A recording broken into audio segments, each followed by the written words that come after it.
Greetings, folks. Welcome back to the Jason Damico show. And I've been waiting a long time to get this cat on.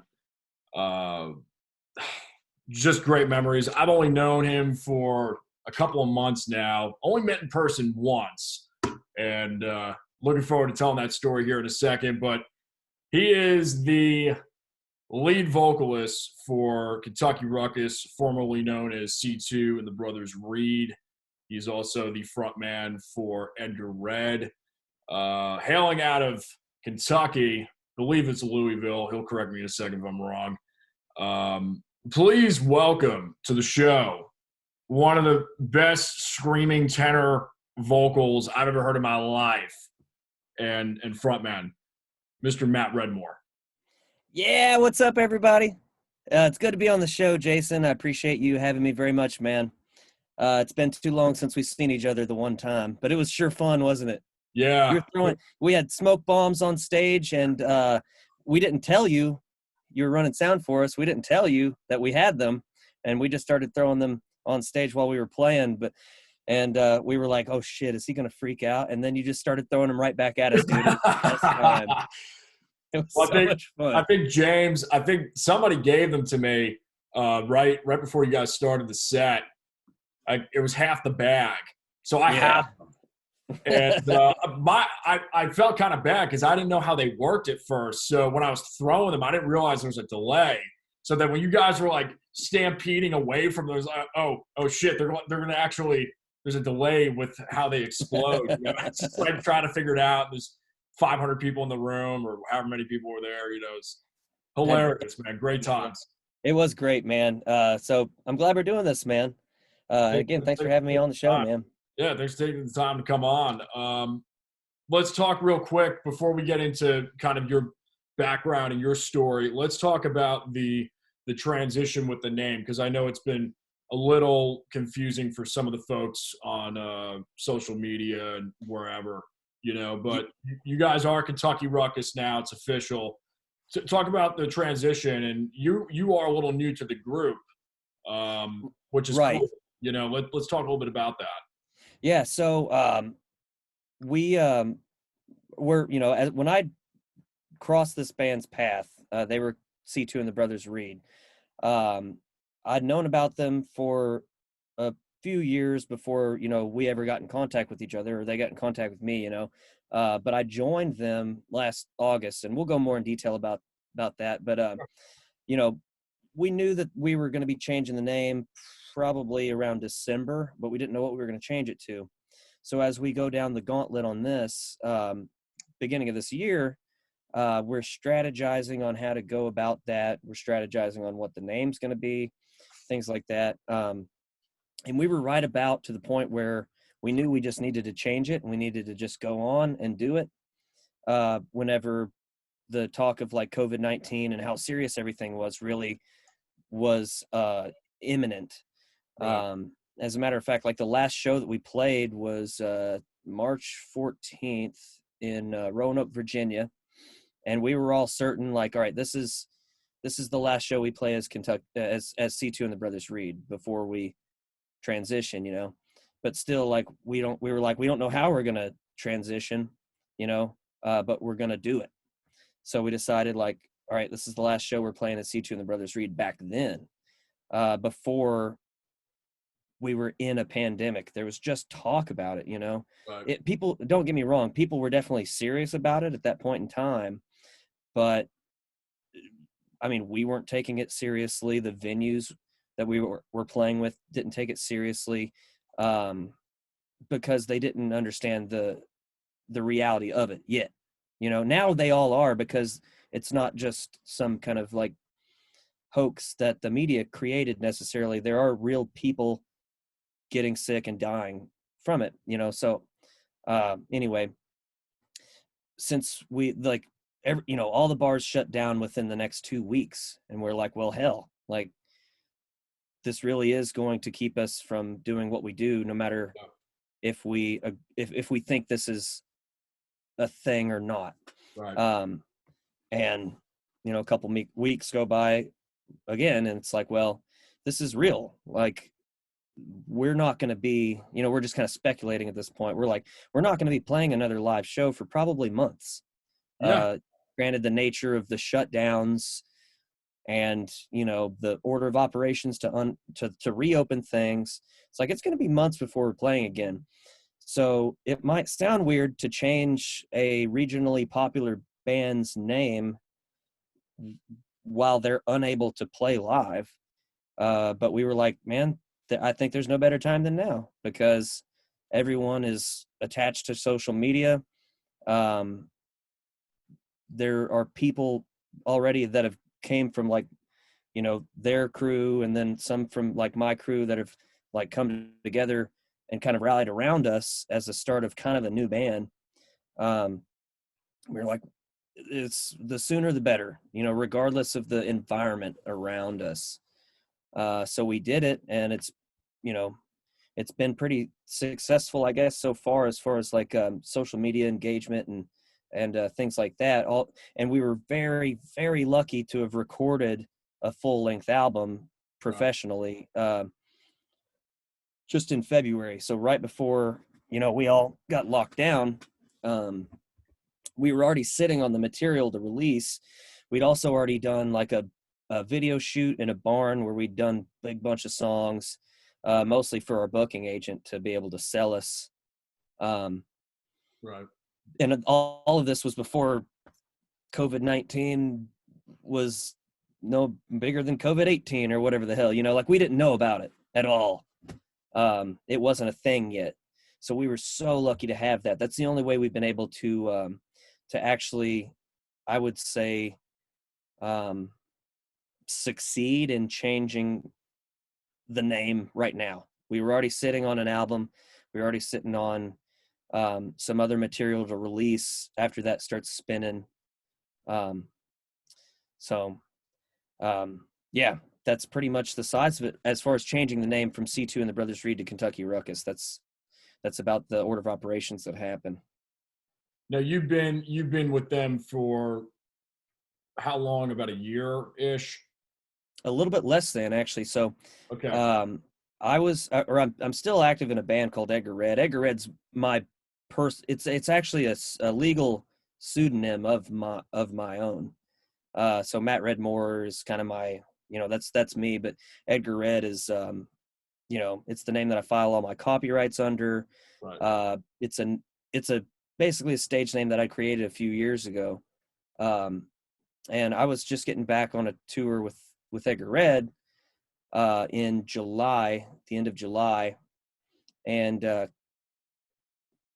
Cody had called me. Cody's the drummer for C2 and the Brothers Reed at the time, now the drummer for Kentucky Ruckus. But Cody called me and he was like, "Hey man, what's up?" I was like, "Hey buddy, all's good." And it was really awkward because Cody and I had not spoken in a year at all. And whenever we did speak the time before, it was when we met.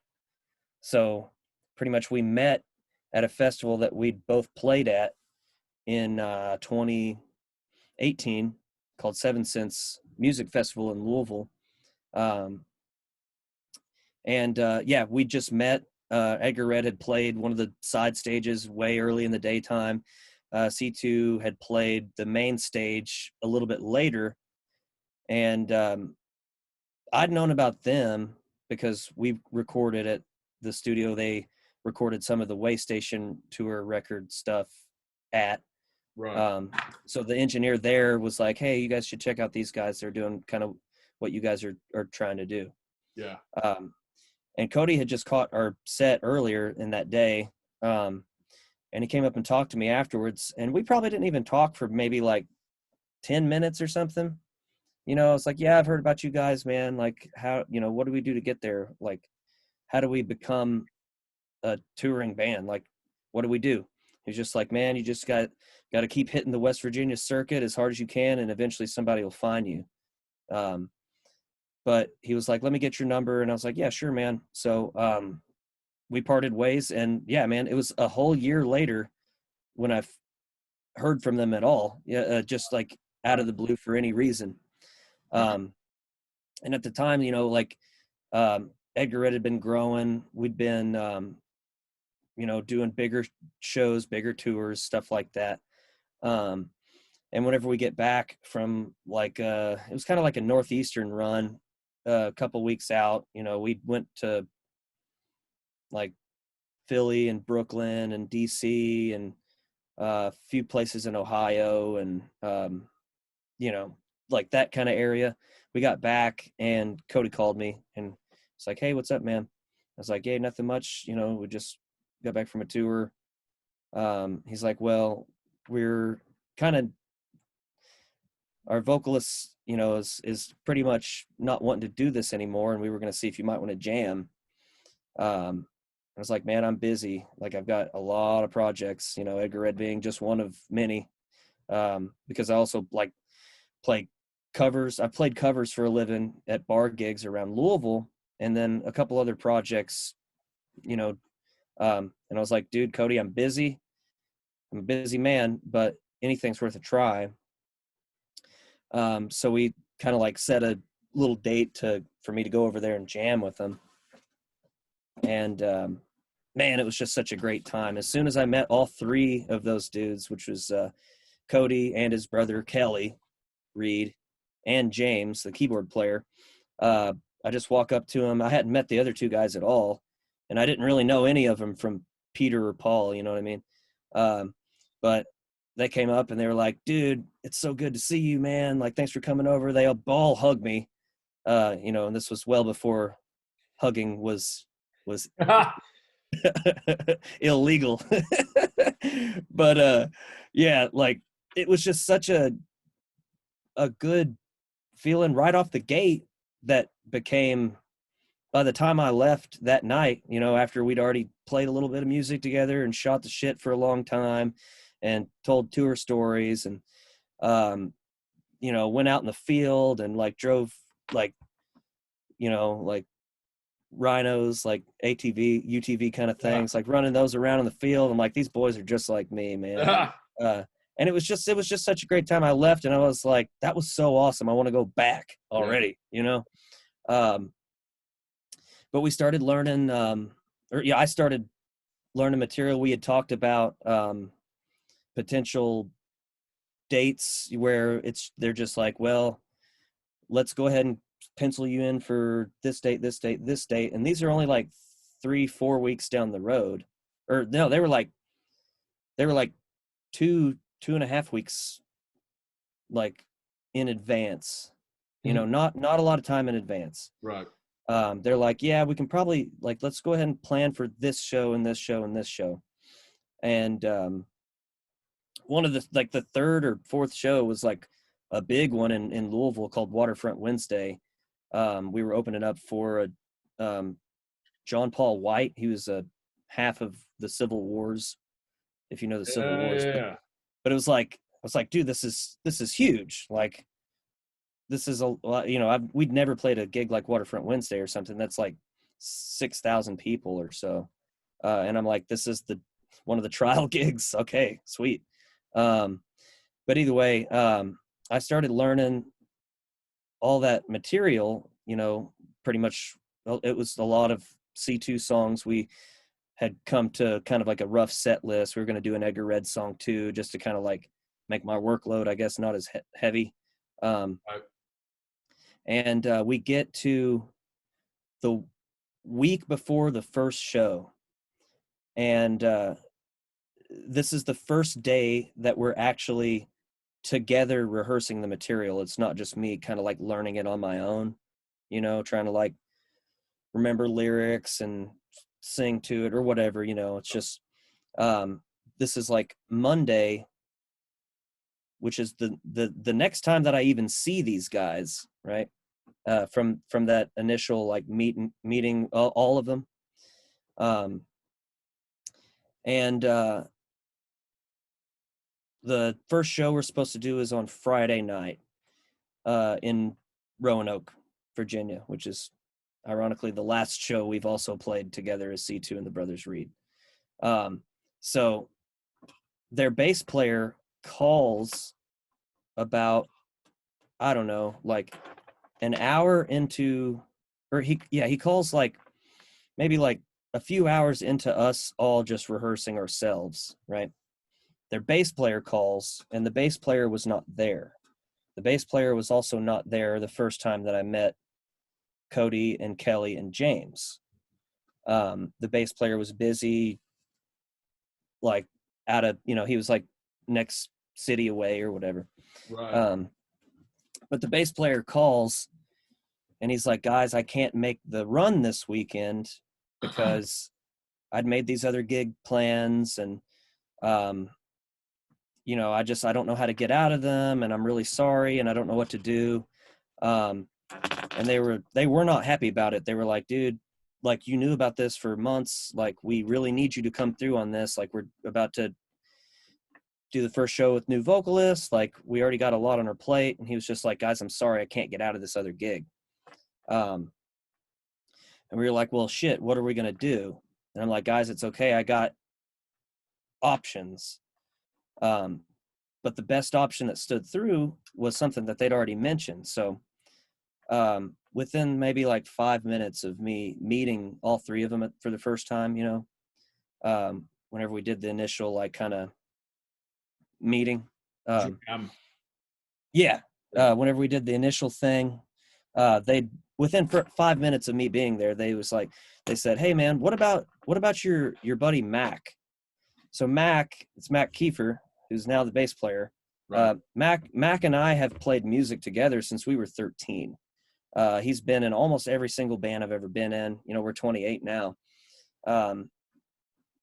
From when we were playing AC/DC covers with no vocals to like we had a metal, like a pretty successful metal band, and through high school and outside of high school. And then we, started playing rock music and grew into Edgar Red and different things.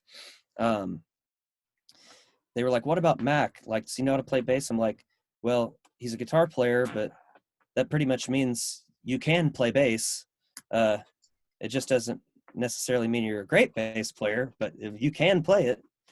But either way, once ever, like we're a week out from the first C2 show with me as their vocalist, this all drops, and I'm like, guys, I know that Mac is free to do this, and I know he can do this. I know he can learn it. I know he'll be willing to do it because all he wants to do is play music and play music for a living. So if we can, integrate him now, we might as well. So we're like, let's do it. I call Mac the next day. Mac's over there too.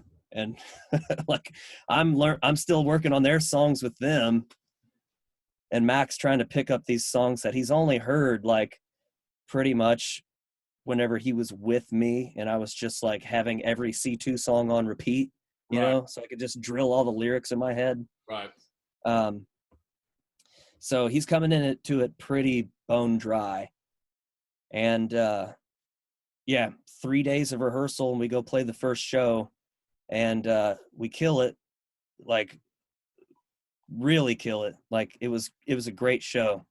It was not the tightest show, but it was a great show. Like everyone received it well. And it was a big deal for the band. It was like a 250 cap show that was like exclusively C2 and the Brothers Reed fans. It was kind of in one of their places where they really have a niche audience.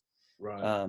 And there's people rocking t-shirts, and the opening band plays, and then as soon as they get done, it's like the stage gets rushed with people, one of those kind of deals. Wow, cool. So it was a big deal for us to nail it. But it went off really well. It's good. And, we played another show the next day. And that, from then on, man, it's been pretty easy, steadily rolling. We played, I don't know. We've already played probably like 30 or 40 gigs with them. And a lot of gigs had gotten canceled or postponed due to the changeover right off the gate. So yeah, that's, we've concreted kind of the way we work, and we've written an album in that same atmosphere too. We started writing an album, you know, not necessarily like, we started writing the album before we knew we were going to change the name. That was all still a topic of conversation, but we're like, well, we know we need material, so let's get on it. I mean, we wrote like 18 or 20 like fully polished songs within a matter of like 2 months. Every part, you know, every instrument, just dedicated every ounce of our energy towards that in the daytime and the nighttime. You know, it was ridiculous, dude. And the way I operate if I'm just writing lyrics and recording vocals, I lock myself in my homemade redneck vocal booth, which is actually pretty nice, but I'll just lock myself in there for hours, dude. Like I might be in there for like 6 hours straight or something. Yeah. So did a lot of that, picked 10 songs and tracked them in February in Atlanta. And man, I'm glad we did that. But yeah, that's the backstory, at least for how I got into the band and you know, where we are at with it now. Well, you know, you guys, I ran sound for you at ECU. That was just incredible experience. Easily one of the greatest live show experiences I've ever, you know, I mean, I was working it with you guys, but oh man, what a blast. It was just so refreshing to see like rock and roll in a college setting, you know, and you guys are just really, really talented. And you know, your vocal, it's very, very, very rare to see somebody with that type of high-end flexibility and just nail the Robert Plant shit and just, you know, stuff like that, man. I'm just like, bro, so good. Well, thanks, Jason. I appreciate that a lot, man. It took me a long time to kind of get to that point. Like it totally happened on accident, 100%, for me to be able to sing like that at all, but just like kind of really feel comfortable with it, I guess, and learn different technique, or learn my tool, you know? Right. Like I've learned, like, you know, I want to say this as modestly as possible. Like I have like a God-given gift that a lot of people don't have. I like to compare it to like a transfer case in a 4-wheel drive car or truck or something, where like everybody has gears, you know, 1, 2, 3, 4, maybe 5, but not everybody has the ability to do this different thing with the transfer case, you know, where you can kind of like put yourself, you know, everyone might have like too high, which might be like their normal voice, and then everyone might have like too low, which might be their falsetto. Maybe it should be backwards, but you know what I mean? But like maybe not everyone has 4-wheel drive, which is like this weird thing in between, or, you know, right. or this one thing that just doesn't even fit in.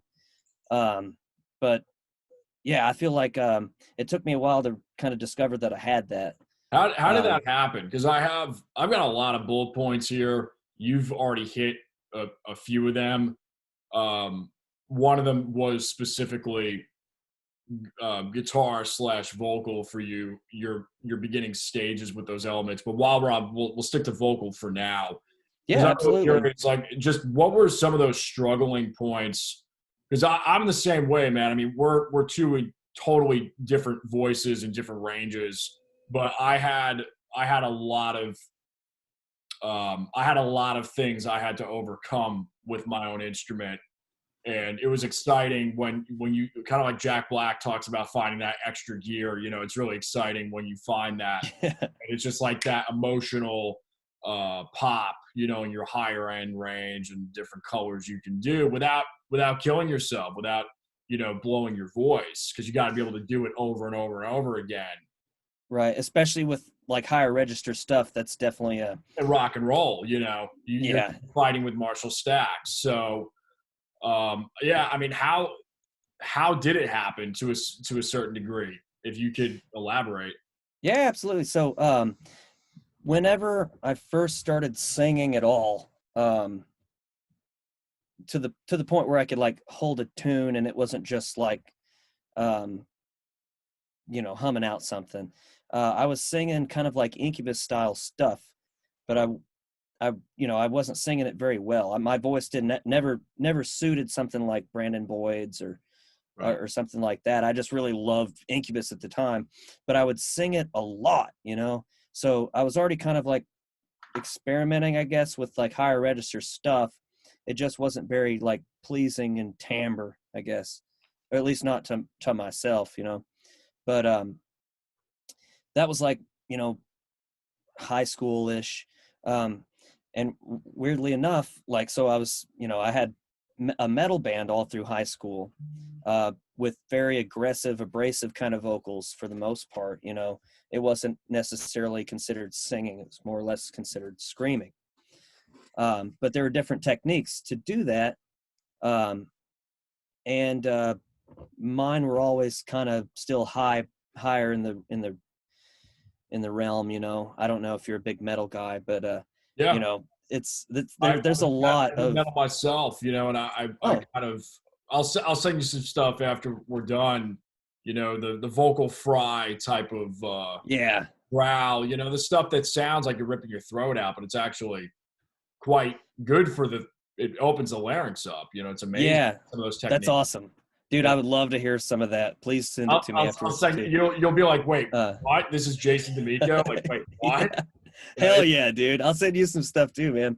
But yeah, so like I did that kind of stuff all through high school, and I was still singing other things, like coming back. I sang a lot of Tool too yeah, around that time, yeah. which Maynard's vocals are great, and they go all over the place as far as like high or low or whatever. But just pretty much singing along with other artists and shit like that, um, as part of like, I guess, it compared to like guitar. It's like when you sit along and play to a Metallica record or something on guitar, the same deal, just vocals, in different bands. But Right. As it grew down the line, like I started like, I also had a grindcore phase too, if we're talking about metal, which that's when I did get a lot more experimental with my other vocals, like lows, like, just like as heavy as music can go, Yeah, that kind of yeah. stuff. And I loved it. And I was okay at it, but I wasn't great at it, You but gotta have it right. Yeah, it's a strange world vocally for that. yeah, It's like you've either got it or you don't. If you yeah, don't, you got to really work at it. right. Yeah. Um, but either way, from around all of this stuff, man, when I turned 21, like as soon as I graduated from college, I graduated a little early, but as soon as I graduated, I started, playing bar gigs for a living. And we had like a list of songs. Alice in Chains was like pretty much the number one covered band at that point in time that we did together, me and Mac. And we would, we had all these different songs that we would play that challenged me, I guess, in different ways. And I would just kind of go with them. Back then it was like, people noticed that I had a good voice, but I don't think but I hadn't mastered my trade at all yet, Right. not that I'm a master now, but I was very much less kind of like, I knew my vocal self less back then. But playing these 4-hour gigs, man, we would take maybe just a couple breaks or whatever, and we would do that a couple years down the road. Once we started getting more and more gigs, we would do 3-4 hour gigs, like 3, 4, 5 nights a week. It's the best teacher. Yeah, and because you get to try everything in front of somebody. It might not be a lot of people, but you get to try all these different things. But really doing that allowed me to kind of, for one, practice the muscles that it takes to sing anything, regardless of what it is. You know, if you want to sing Lane Staley and you just want to be like constantly like scratchy vocal kind of thing, you got to build up a muscle for that. You know, you got to build up some kind of tolerance to it so you don't burn yourself out, I guess is what I'm trying to say. But while doing that, I also started kind of gravitating towards different vocalists that kind of inspired me in different ways. So Blind Melon's Shannon Hoon is like kind of my number one. I had as soon as I figured out or learned about Blind Melon, and it's not like Blind Melon's like news. You know, Shannon Hoon died in, I think, 1995 or something. But whenever I learned about Blind Melon, I was like, dude, his voice is perfect. Like, I love this. Like, I want to sing like him. Yeah. You know, so I just start singing a bunch of Blind Melon songs, and kind of figuring out how that feels like in the throat. Right. Figure out what, you know, there's different ways to sing everything, you know. It's like, try them out. And then of course, you know, I just like listening to Lane Staley singing, and I could do a lot of that kind of stuff. Chris Cornell, similar vein, you know, hovering around like 90s grunge kind of stuff, you know, the ranges of those guys that were popular. Yeah, it just went from there, man. Like, there was just one, yeah, a lot, mostly just workout. But then it's like, you know, you hear a song that you want to try to sing, and you just start singing it every now and then until you kind of get there. You know, I wish I could say that I actually did some kind of like vocal warm-ups or anything like that, but I just don't. And there's always a good time, you know. It's never too late to start doing them, I guess. But I've never done anything like that. I've never done any kind of like you know, vocal building exercises or anything. It's just kind of like, just sing a whole fucking bunch is all that all that I ever really did. But I started getting a lot more control around like forming, like around like somewhere in like Edgar Red's career is when I really started getting real control over what I wanted to do. Right.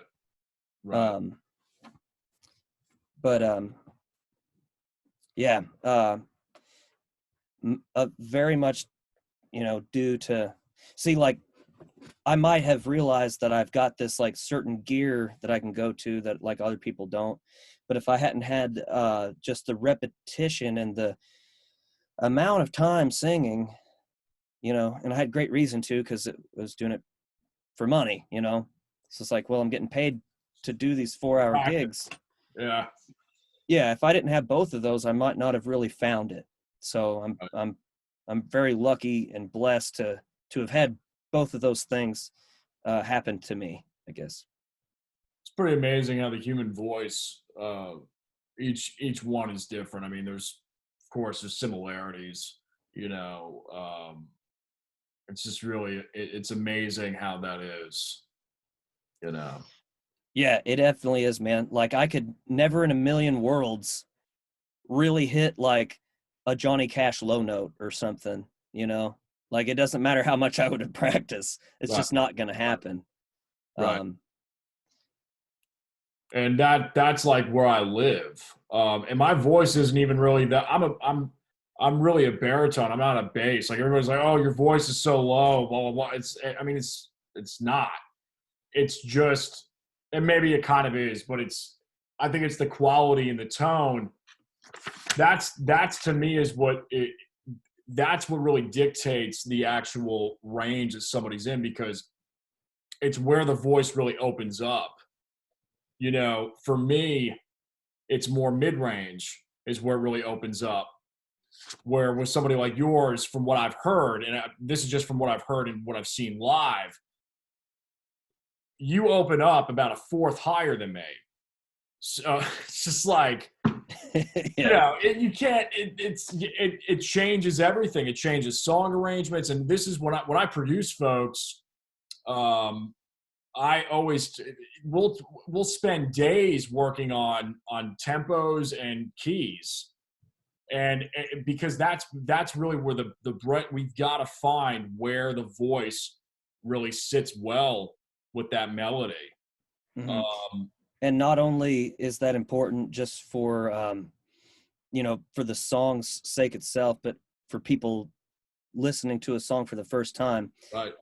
80% of the population, not just musicians, but 80% of everybody, they have the most odds of connecting with the lyrics first, and if the lyrics are being sung like poorly, or if it's not really like the way they need to be coming out of a person might not connect to it as easily, Right.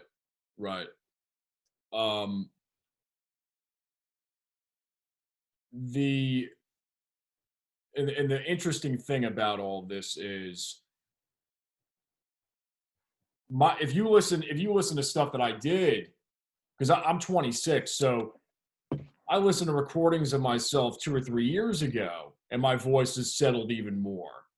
So the male voice, especially, I mean, until you're about our age, that's when things really start cohesively settling in.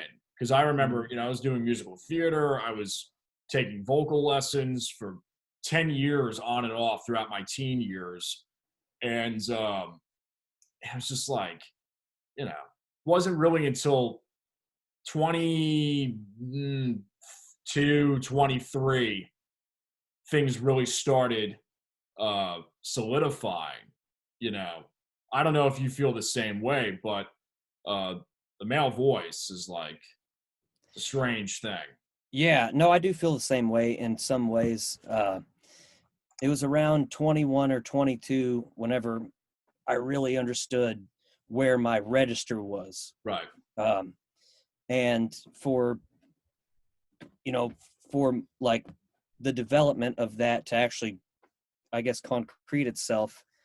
But it's funny because, as you grow older, typically your voice gets a little deeper, even as like growing from, I'm talking, from like middle, the middle of your life to the end of your life, your voice might grow a little deeper, things like that. Right.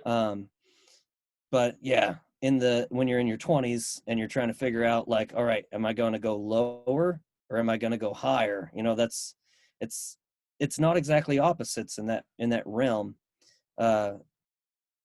Like kind of like eyesight, eyesight doesn't really settle until I think around 21.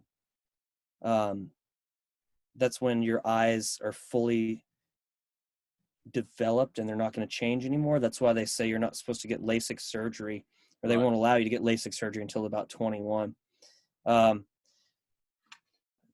Maybe they should say like, all right, you're not allowed to produce an award-winning record until you're 21 because we don't know if your vocals are going to be as good as they're going to be, man. You know what I'm saying?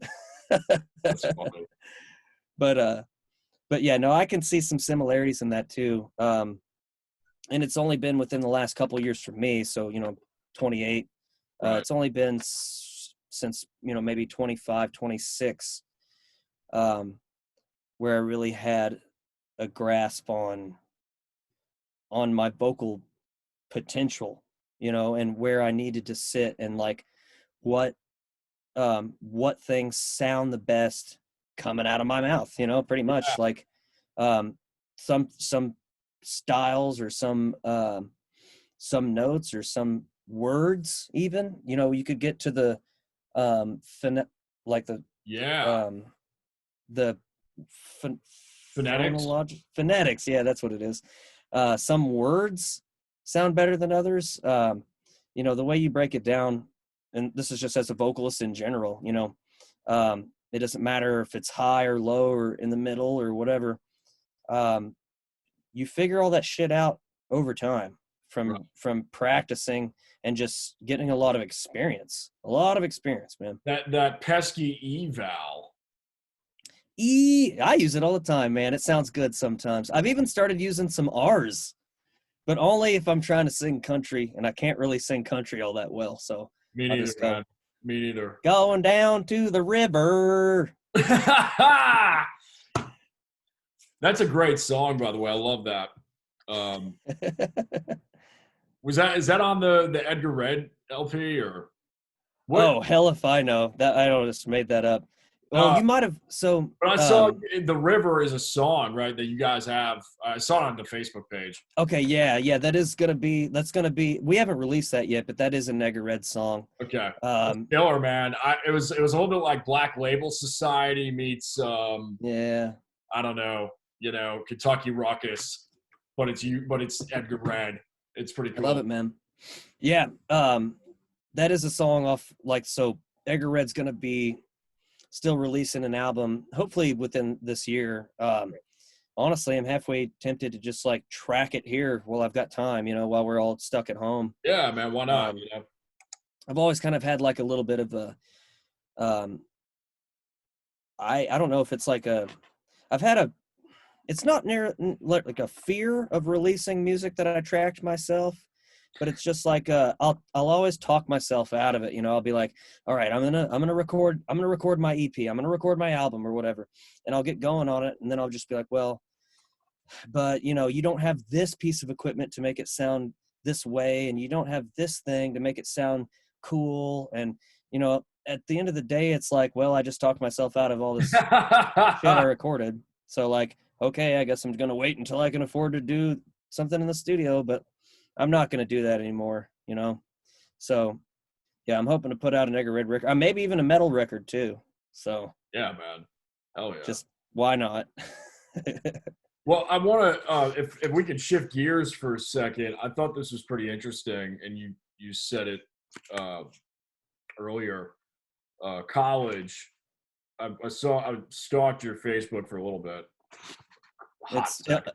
It's always welcome, man. I had to do my homework, I swear. Psychology. Yeah. Interesting. And I love the subject myself.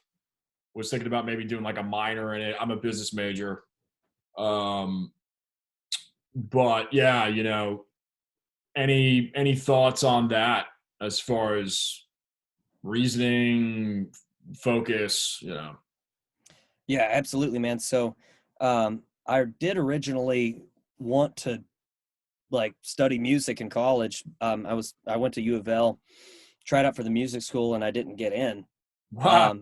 I flunked the test. The test was easy. Looking back on it now, I know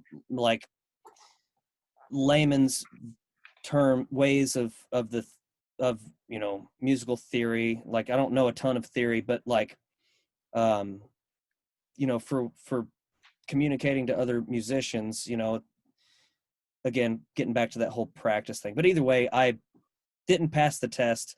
It's well, hell, I guess I got to pick something else. But in high school, I took a couple psychology classes, and the first thing that the teacher taught at all, it's all right, here's Psychology 101. There's a lot of misconceptions about what psychology is, and the first one is that you learn a lot about other people, and in reality you learn more about yourself than anything. And that was absolutely true. So I had a good learning experience in high school, just learning about psychology, and I was yeah, that sounds like something I want to kind of go further with. But yeah, man, I did really well in it. It was just really easy for me to get really good grades, and yeah, it was kind of intuitive, I guess. I found it to be the same for me. Although I had not quite the workload in psychology, I was doing business courses. Right. And it's perfect. It's perfect when you can find that thing that just clicks. Yeah. See, in the business world, I would be dead in the water, Well, dude, I have a chemistry. degree in it, and I still feel every day it's just I don't have a business mind automatically. It's not what I wake up to do. I'm a creative. You're the same way. It's you wake up and correct me if I'm wrong, because I might be, but you wake up and it's like you're getting hit with all these great ideas. You know, I'm not thinking about, oh, like, how am I going to monetize this? Like that, like the usual business or marketing mind works. It's, for me, it's more of like, man, how am I going to get this sound? How am I going to make this emotion into a 3.5 minute hooky song? Or how am I going to produce this today? Or how am I going to do that? So it's been a Yeah. challenge for me to, you know, merge those worlds. Even growing up in the business, it's been a challenge, and having a business degree. So, you know, Yeah. some things are just like, yeah. Yeah. I wake up every day pretty much saying like, how am I going to fix this? How am I going to fix that? Which is still like a creative kind of concept because Of I'm a course. redneck and everything around me. I don't always have the right tools to do something. So I got to figure out how to make the wrong That's tools work right or that's something, always you know? great because it just spawns off different sounds. You know, one of the things I love about you and Kentucky Ruckus is like, it's everything you would want. It's just a great like gumbo of different ingredients. You know, the blues, the rock, a little bit of the metal, little, you know, it's just it's everything you would want, and having that creativity is essential for that. Yeah. Thanks, man. I appreciate that too. And I love having no rules, no boundaries in music. Right. Um, which is, this all does actually tie back into psychology because, um, you know, with how psychology was even invented, how it was even came to be an academic thing was because somebody went beyond the bounds of what was already known, Right. and they didn't have any rules to go by. They just studied something. They took observations. They made hypotheses. Um, they've created an entire um, field of learning from it and a field of understanding, which only helps humans in the future. Um, you know, it helps how we understand um, how we work and how we operate. Um, but it also, like, I wouldn't trade what I studied in college at all, just due to, you know, like at some point in the day, you do learn how other people work too, but it's not like it's not one of these kind of like people watcher, like, oh yeah, I can diagnose you in 10 seconds of meeting you kind of thing. Cold read. Yeah, no, it's not like that at all. It's simply just understanding at the very basic element of it. It's like people are all people. We're all the same, and everybody has problems, and they manifest themselves in different ways. Yep. And it's not always something that's classified as abnormal. A lot of the time it's classified as normal, and it's just this emotion, that emotion,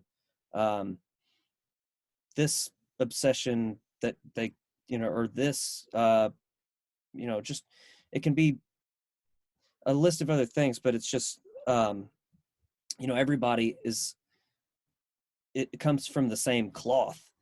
No one is better than another person for something that they can't understand, you know. Um, but Did you but yeah, ever man.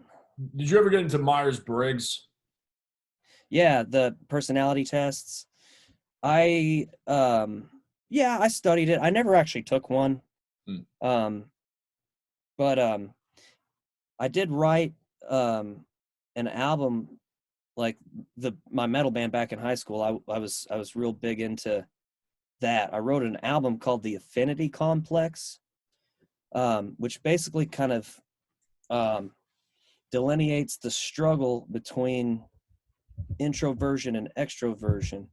Um, some people are listed as one or the other, but like I used to think that I was an introvert. Most psychology students do, as a part of just thinking like, oh, I like psychology. Like I'm super into my own thoughts and I like to be alone. But that does not mean you're an introvert. You know, I've come over time to realize like I'm an extrovert 100%. That doesn't mean I don't like alone time. You know, everybody needs alone time. Right. And just liking alone time does not mean you're an introvert. But either way, besides the point. Yeah, the Myers-Briggs test, I think it can be great. It's a great tool for helping understand yourself some, but I think it can be really misleading, and it can also be very restricting, you know? So many people can define themselves by a test they take, when in reality, they need to just not define themselves at all, and they need to just be themselves. You know what I mean? If that makes any sense. Right. They use some kind of classification or, you know, a cast or a comparison or a chart to figure out who they are, because they don't know who they are, and it worries them, you know. And in reality, they just need to let it all go and just be themselves. You know, I got a bachelor's degree in order to be able to tell you to be yourself. But that's great.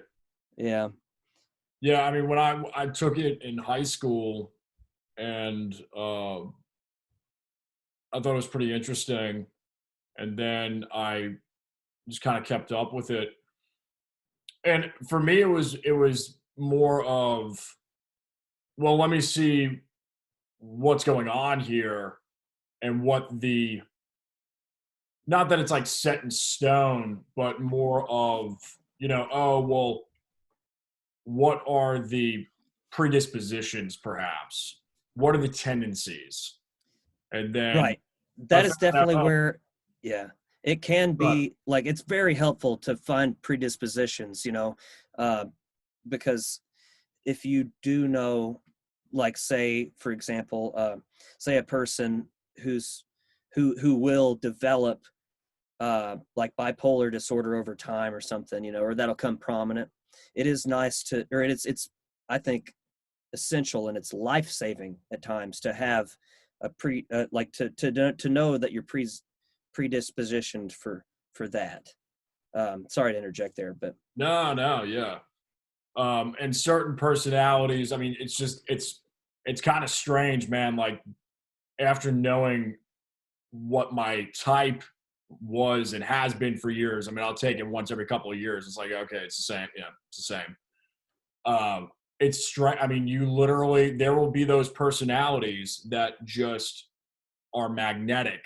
I think there's like 16 types, but there's like two or three, whether it's in the dating world or whether it's in just the business world or music world.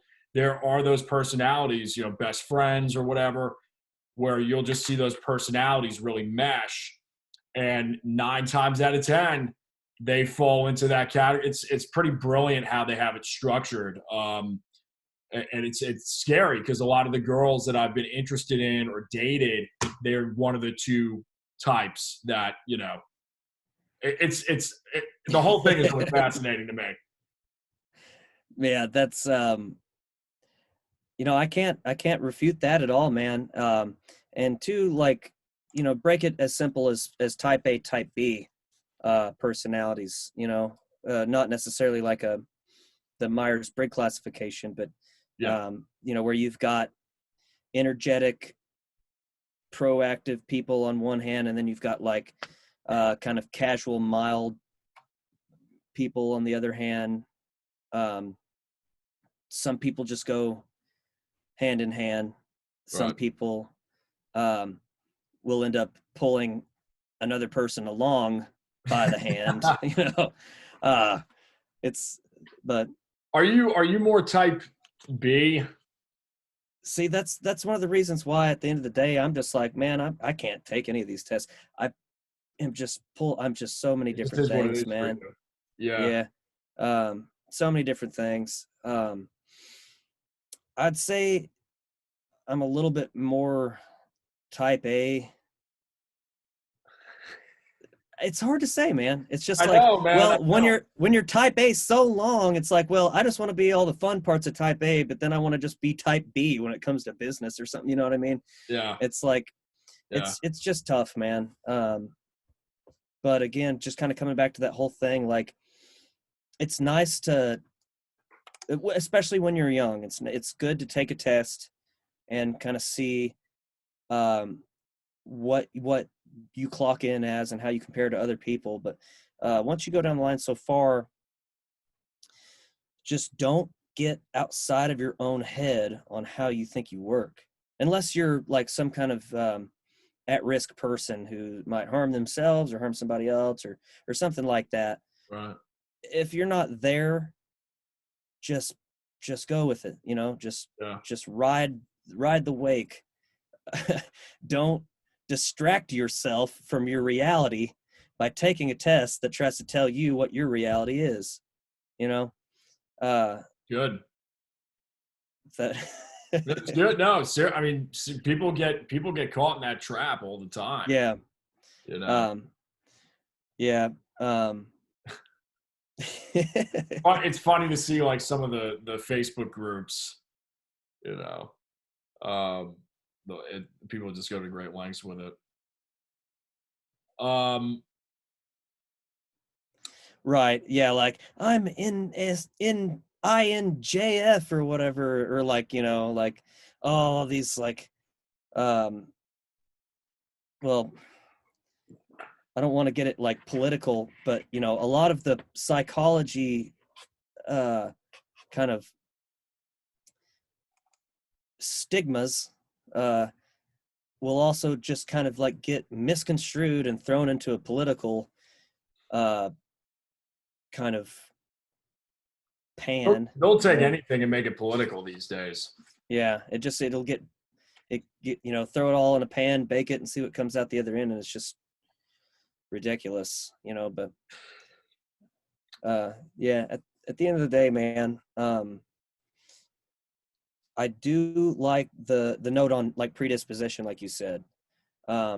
I think psychology and personality tests and things like that are a very useful tool, because with studying, case to case and kind of getting data pools, Right. we might be able to figure out in a young person who is going to, for example, grow up with like type 1 rapid cycling bipolar disorder. Well, I know the classification is a little bit different now because I was studying psychology when the DSM-5 was kind of like the holy Bible of psychology. Now I think there's a DSM-6, which I've not touched. But either way, those people are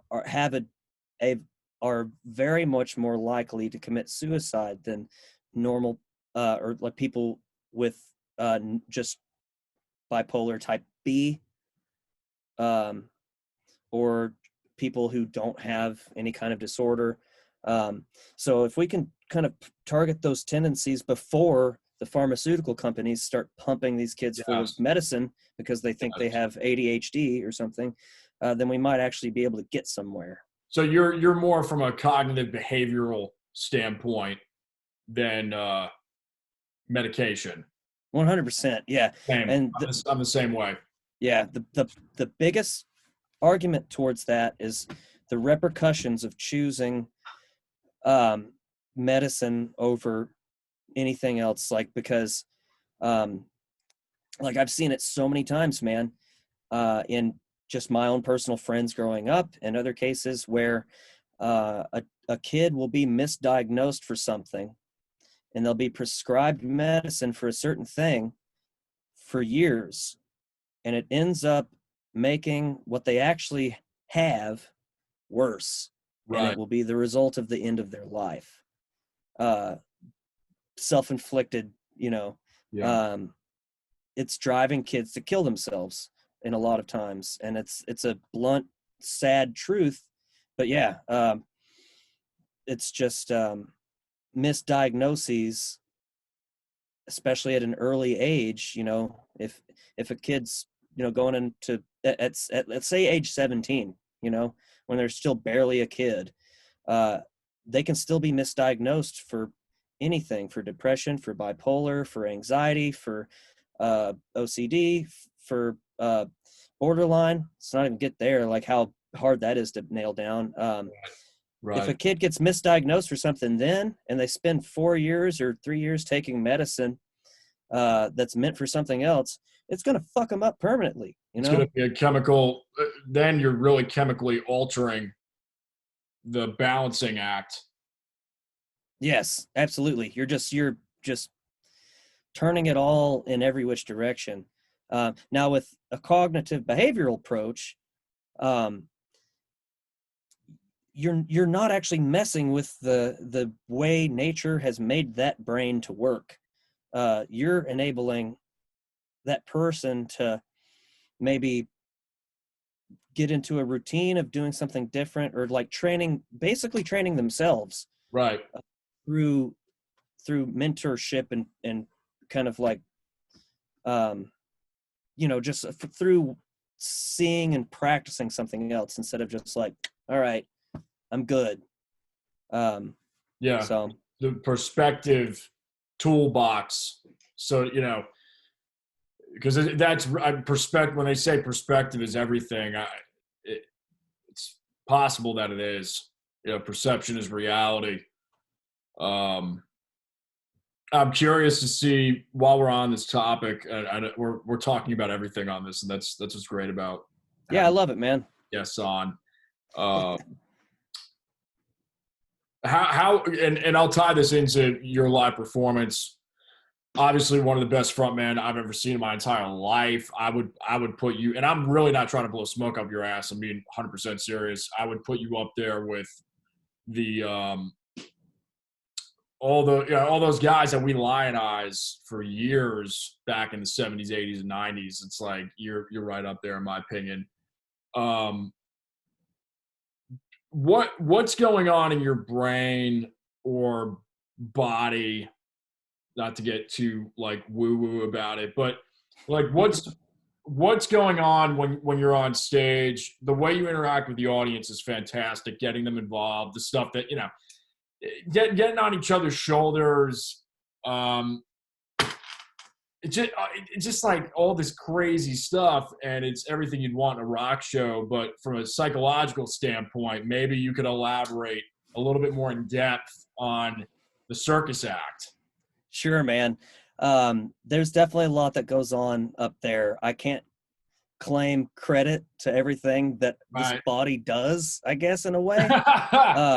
I won't say that I preconceive much of what I do. A lot of it, I'll be like, before I even get on, I'll be like, hey, yeah, that sounds like a cool idea. I'll probably try that tonight, or something like that. Like, oh yeah, I'll probably try to pick up the guitar player on my shoulders or something. Or, oh, I might make kids get on each other's shoulders or something at a college or whatever. Right. But a lot of it, man. So I would say there's always two sides to this, the way I operate. There's also two sides in the way I write lyrics too. There's always two meanings. But in that same sense, so there's the part of the aspect that's going on in my head where I need to entertain people visually. And I need to entertain people sonically. So it's like, not only do you need to like perform well and look cool, but you also have to make sure you're capturing these people, because any Joe can go on a stage and sing good and look good, but that doesn't mean everyone's going to pay attention. So at the end, the ultimate goal is to make sure that everybody within our line of sight is paying attention to us. And that's not necessarily like from like a conceited kind of way at all. Right. It's more or less, that's what we're paid here to do. We're here to pay these people. And if they're not watching us, they're not entertained by us. So goal number one is to have them looking at us. So anything that I can do that is, within reason, Like I'm not about to like Jim Morrison, like, whip it out in front of people in order to make them look at the band. But, They're things all like a bunch of slaves. oh my God. Yeah, no, we're not going to go that. I'm probably not going to go that far, because I think that also, I do think that kind of attempt for grasping attention is kind of like hiding behind cursing all the time. If you have to say the F word or something every other word, Right. then you're probably just like dumb. Like you're probably just hiding behind that the fact that you're not really that smart or something. To resort to these like cheap trick pony kind of grass for entertainment is definitely not really something that I'm trying to do, I guess. But either way, that's just kind of like side A of the Right. of the take. But the other side of it is my own kind of self and my own kind of awareness of what's going on. And for me to express myself as an artist, for me to express myself, not necessarily as an artist, but just as a person, through lyric and demonstration. So sometimes that demonstration is shotgunning a beer that's thrown to me by a random person in the audience, or sometimes that is, if we're at a college gig where we can do it, sometimes that's pouring shots out of a handle of bourbon into every person in the front row's mouths, from on stage. Wow, the shoulders of the guitar player, which I saw, and it was quite amusing and incredible. So there's definitely crossover when those situations become something I'm trying to entertain somebody with, and then also it's something that I'm trying to demonstrate myself as a person. I am a giving person. I am a lighthearted person, and I really don't take anything too seriously that I don't have to take seriously. If that makes any sense. Good. So in the antics and shit like that kind of thing definitely is a way for me to express that too. But then just lyrically, especially now that in Kentucky Ruckus's sake and in C2's sake, now that we're a new band and we're playing songs that we've written together, I'm singing lyrics that I've written and things like that with them. It kind of opens the door for me to express these topics, these song topics and things.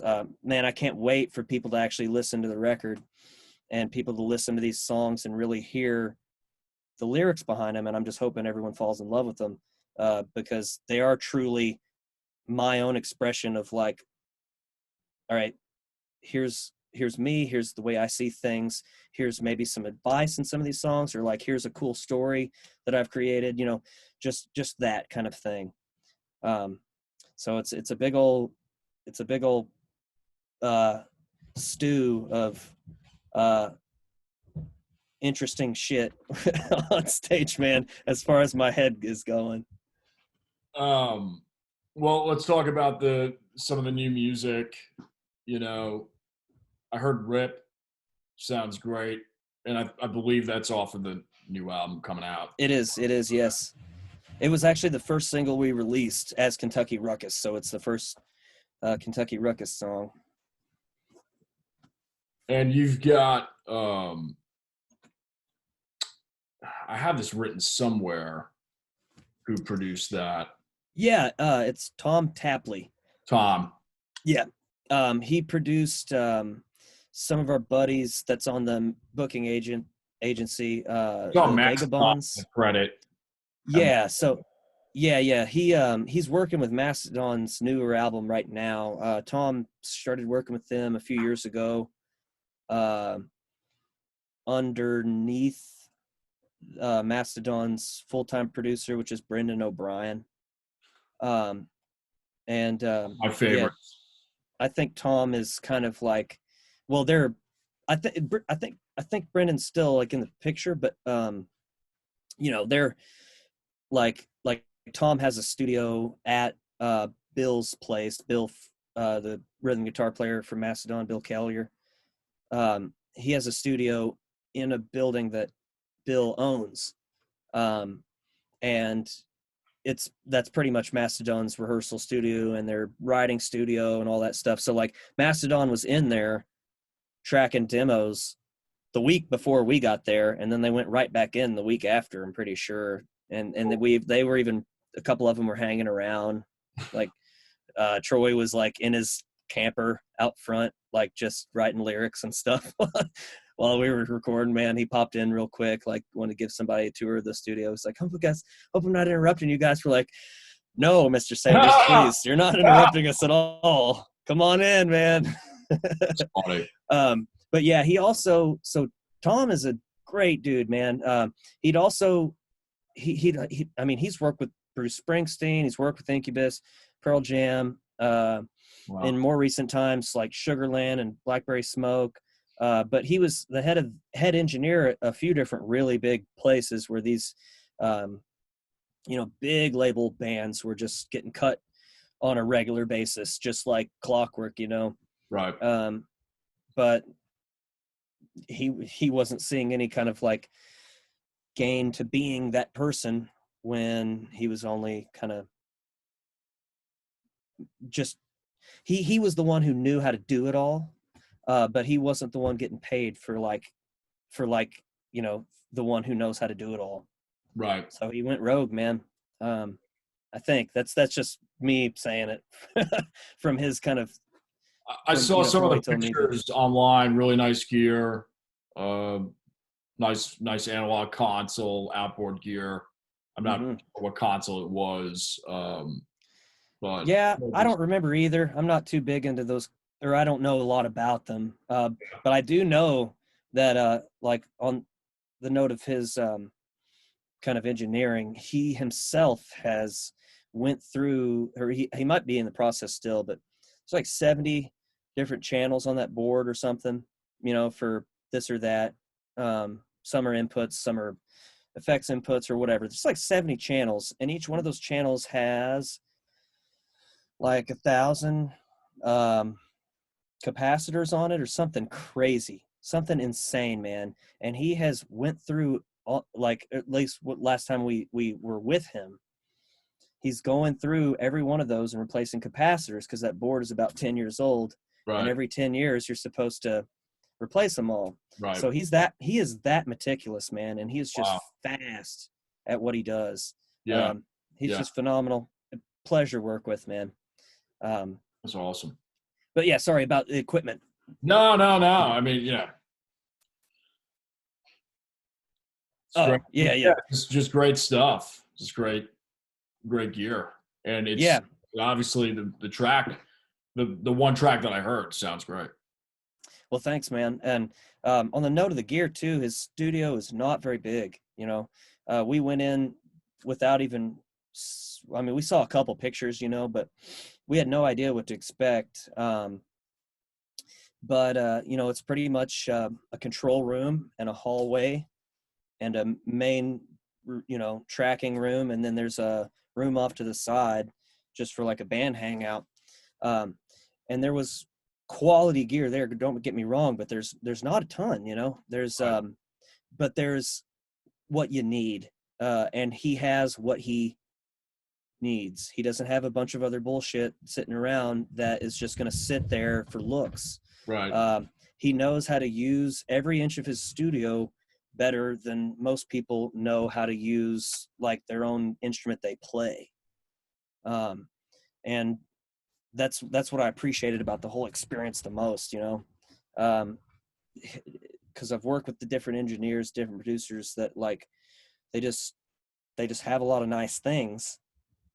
And they're good at what they do, but they don't really know how to execute their own equipment. Now Tom does. He knows how to use everything perfectly.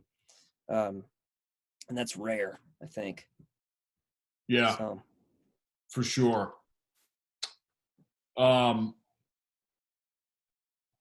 Good stuff, man. trying to see if we left anything out. Oh, a lot of people know about this, but Red's Rock Garage, if you want to talk a little bit about that. Yeah, absolutely. So we started doing Red's Rock Garage solely because of not being able to play gigs. We've been with the whole quarantining as the new norm, we started doing a podcast of our own called Red's Rock Garage. And at first it started as just something we were going to go online and take requests, but we just we're trying to build it to be something bigger, something that we can kind of like stick with once the world does open back up. We've had a lot of fun on it, man. We've had a few different guests in person. And then once that kind of like became a thing that wasn't so cool anymore, just because of the need for social distancing, we started doing some Zoom interviews, and we started having a few characters come on the show that we are, we actually have a country music legend who is recording an album at Red's Rock Garage. We're really lucky to have this happen to us, but one of our first in-person guests was a country music legend, Chuck Stake. I'm sure you've heard of him. And if not, look him up. I mean, he's right there with like George Jones and Waylon and Merle. But he's actually been living at the studio with us for the last almost a couple months now. And he's got all these label executives like on his ass for his next album. And strangely enough, so Kelly, he's the lead guitar player for Kentucky Ruckus. He scored the job of managing Chuck Stake remotely because, he could like hop on his phone and hook him up with oh, here's the writer for this, and send some emails and shit. But he started managing this guy. And he got Chuck Stake on one of our first episodes. It wasn't but like 2 days later that the virus really got, it blew up. And Kelly and the labels thought it would be in everyone's best interest if Chuck Stake just stays at Red's Rock Garage and go ahead and track that album that he was due to track. But with that came a lot of other staff and stuff. So like Kelly, he went ahead and came in and just decided to quarantine himself here at Red's Rock Garage indefinitely. Chuck Stake's entire band has come, like his smoking hot lead guitar player, his name's Jid, his drummer, Flank Stake is his name, his bass player, Sweet Pea, and he's got like a couple different guys that just move equipment around and get beer and alcohol and drugs for Chuck mostly. We've been tracking that, and it's been the most insane time, man. But there's actually like 15 people around here right now that are all stuck here due to the quarantine. But yeah, we've had RCA, we've had Warner Brothers Records, we've had Atlantic, send us these $100,000 mixing consoles, and they sent Jid, Chuck Stake smoking hot lead guitar player, they sent him 40 Marshall stacks, and he's already kicked 3 of them over. That's just kind of what he does. But there's just all this equipment around here, dude. And it's been ridiculous trying to learn that equipment, but it's been very much an honor to be the one tracking Chuck Stake's EP and engineering that. So. Wow. It's, yeah. So that's what's been going on Red's Rock Garage, when we're not doing our Zooms and when we're not doing our lives, man. That's crazy, man. I know. I'm honored, dude. Absolutely honored. I can't believe it's happened to me, but yeah.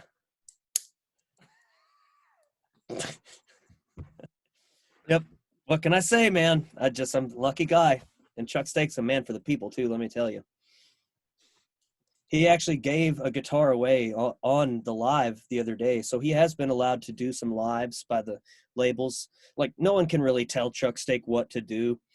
the labels can just kind of say, hey, this is a good idea, or hey, this is a bad idea.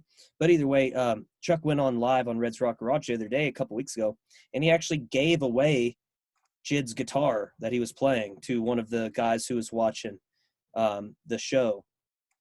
Jid broke a guitar string, and normally, I guess, when Jid breaks a guitar string, Chuck Stake will just smash the guitar, and then they'll just give Jid a new guitar. So they don't actually change strings, or they never even tune them.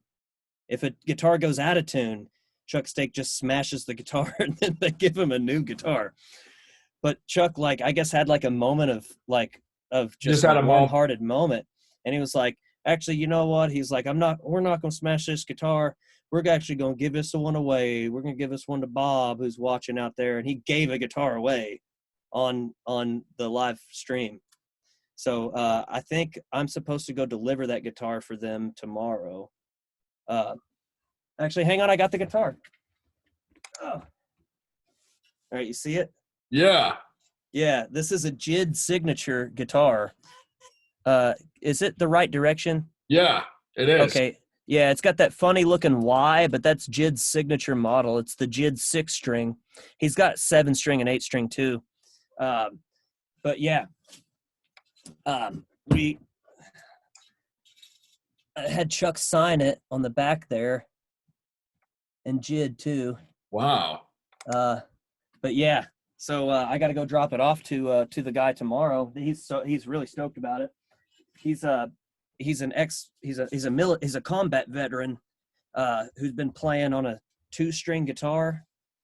He just got out of kind of like a rehab thing. He had a lot of problems with like PTSD and different things. But I saw him playing on this 2-string guitar, and I told Chuck and Jid about it. And I was like, listen to this guy, man. Like, he sounds great. And he's only got 2 strings. And I guess they figured he needed something with 6 strings. Yeah. So, and I've got a question for you, by the way. Yeah, sure, man. The MTV shirt. Any like story behind it? Because this thing is just like your signature. Right. Barely a story behind it. So I started like whenever I first joined C2, I just kind of invented my own kind of like look, I guess. I had some weird looks, man. Like I tried like the whole like brimmed hat look, like all these like Americana dudes have, and I tried like different jewelry and shit. I had feather earrings for a while. Like I'll still pop them in every now and then just for fun. But I started making my own like crop tops, like custom cut crop tops. Like I'd take out like a switchblade knife and slice it up. But yeah, the first one I did, we were like coming up on, I think it was the biggest show yet with C2 and the Brothers Reed. We were coming up on that, and I was like, I need a new shirt. So I go to Walmart, of all places. That's where all the cool shirts come from, right? Right. I just found an MTV shirt. I was like, this is cool.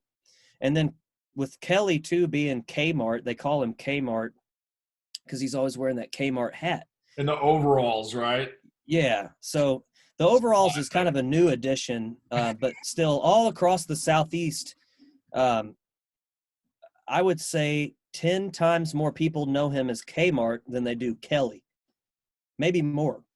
But I was like, yeah, that's kind of cool. Like, I'll wear this M, and my name's Matt. And I don't know, like, I'll just do that with this one shirt, and that'll be cool. Yeah,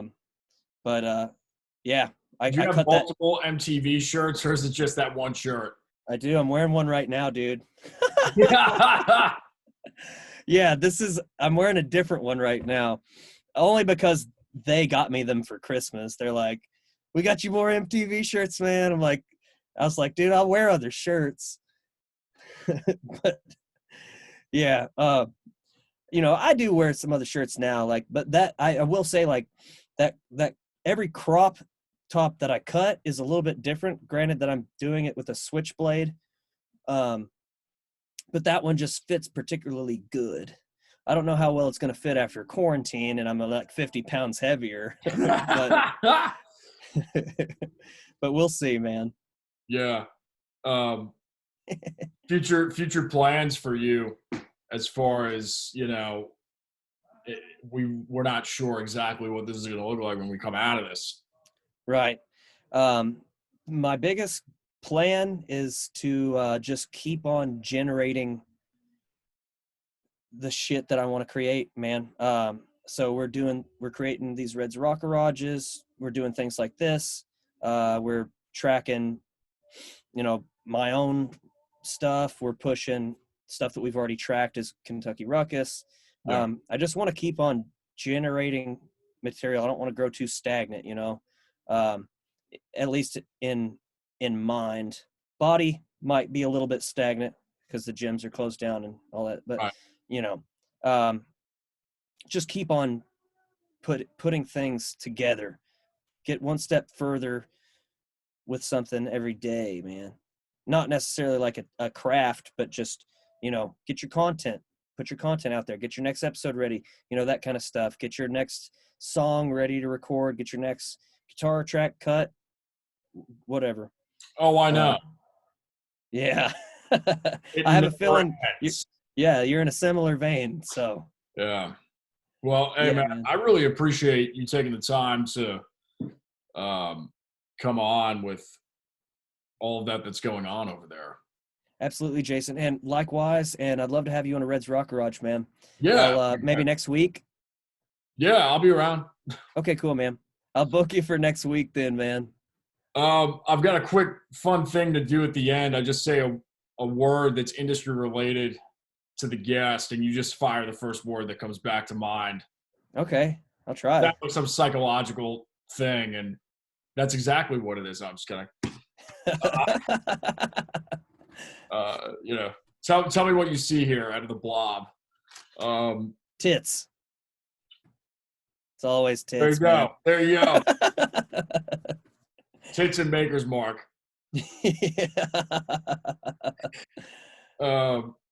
Guitar. Player. Amp. Chord. Wow. Bass. Another chord. More like a DI. Because the DI, one of the DIs that was at the show that we did, I was like scrambling to get a bass sound because there was, I don't know what happened, but yeah, something went awry, and I think I had to use one of your guys' extra chords. Oh yeah, and also, dude, I think we have one of your AC chords, by the way. Maybe, or a speaker chord or something. Let me tell Drew. Did Drew contact you? Because I think they were missing something. And I'll hit him up. I'll have it. I'll hit him up. Yeah, we'll hit him up. I just thought of that, man. Shout out to Drew. Drums. Bass. Vocal. Me. Live. Live? Show. Studio. Not live. Club. Bar. Arena. Big bar. I like that. Audience. Fans. Show. The Jason Damico Show.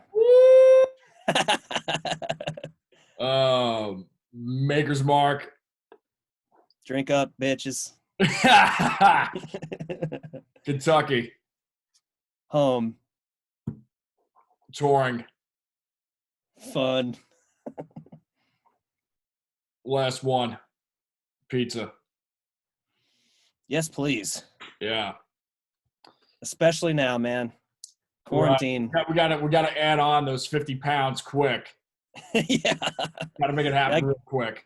I got to make sure the government knows that, hey, I actually was not out touring. I'm fat now. Right. Look at me. If I was touring, I wouldn't be fat.